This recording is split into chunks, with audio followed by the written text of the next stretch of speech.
किसी के लिए वो रॉबिन हुड था, तो किसी के लिए वो सबसे बड़ा बाहुबली। अपराध के अखाड़े से सियासत के मैदान तक को फतह करने वाले सीवान के बाहुबली शहाबुद्दीन को कौन नहीं जानता। जिसको नहीं पता, कभी खौफ का दूसरा नाम शहाबुद्दीन हुआ करता था। आरजेडी के पूर्व सांसद मोहम्मद शहाबुद्दीन की कोरोना संक्रमण से मौत हो गई। बिहार का सबसे बड़ा बाहुबली अब इस दुनिया में नहीं है। साल 2004 में सीवान के दो भाइयों को तेजाब से नहलाकर हत्या के मामले में दोषी पाए जाने पर उसे कोर्ट ने उम्र कैद की सजा सुनाई। फिर सुप्रीम कोर्ट ने भी उसकी सजा को बरकरार रखा था और फिर मौत की दहलीज तक उसे लेकर गई। हालांकि यह वारदात शहाबुद्दीन की आपराधिक कुंडली का मात्र एक उदाहरण है। चलिए आपको बताते हैं कि कैसे शहाबुद्दीन ने पकड़ ली अपराध की राह और फिर कैसे बना सियासत का खिलाड़ी। मोहम्मद शहाबुद्दीन का जन्म 10 मई 1967 को सीवान जिले के प्रतापपुर में हुआ था। शहाबुद्दीन ने पॉलिटिकल साइंस में एमए और पीएचडी किया था। परिवार में पत्नी हिना शहाब के साथ ही एक बेटा और 2 बेटियां हैं। कॉलेज के दिनों में ही शहाबुद्दीन ने अपराध की दुनिया में कदम रख दिया था। साथ ही साथ राजनीति की गलियों में भी पैर पसारने शुरू कर दिए थे।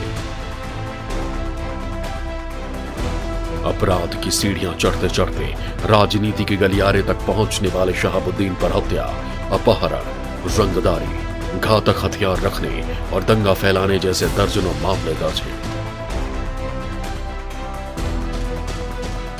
उसके अपराध की दास्तान तब शुरू हो गई थी जब वो महज 19 साल का था। साल 1986 में उसके खिलाफ पहला मामला दर्ज हुआ।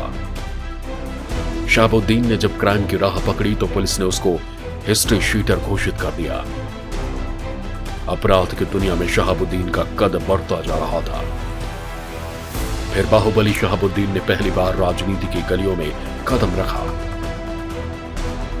लालू प्रसाद यादव की छत्र छाया में उन्होंने जनता दल की युवा इकाई में एंट्री की। 1990 में शहाबुद्दीन को विधानसभा का टिकट मिला और वो जीत गए। फिर 1995 में भी वो चुनाव जीत गए।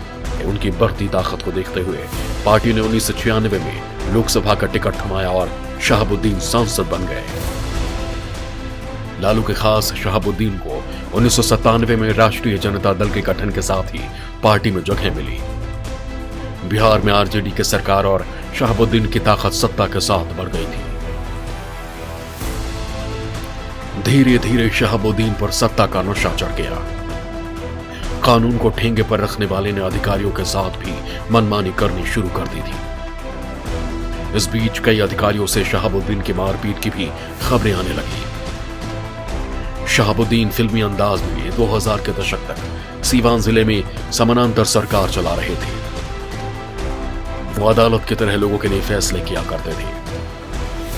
साल 2004 में लोकसभा चुनाव से ठीक 8 महीने पहले शहाबुद्दीन को गिरफ्तार कर लिया गया, लेकिन वो जमानत पर बाहर आ गया। नवंबर 2005 में बिहार पुलिस की स्पेशल टीम ने दिल्ली में शहाबुद्दीन को दोबारा गिरफ्तार किया। इसके बाद राज्य की सत्ता लालू यादव के हाथ से फिसलकर नीतीश कुमार के हाथ में चली गई। फिर क्या था, शहाबुद्दीन के बुरे दिन शुरू हो गए और धीरे धीरे शहाबुद्दीन मौत की सीढ़ी तक पहुंच गया।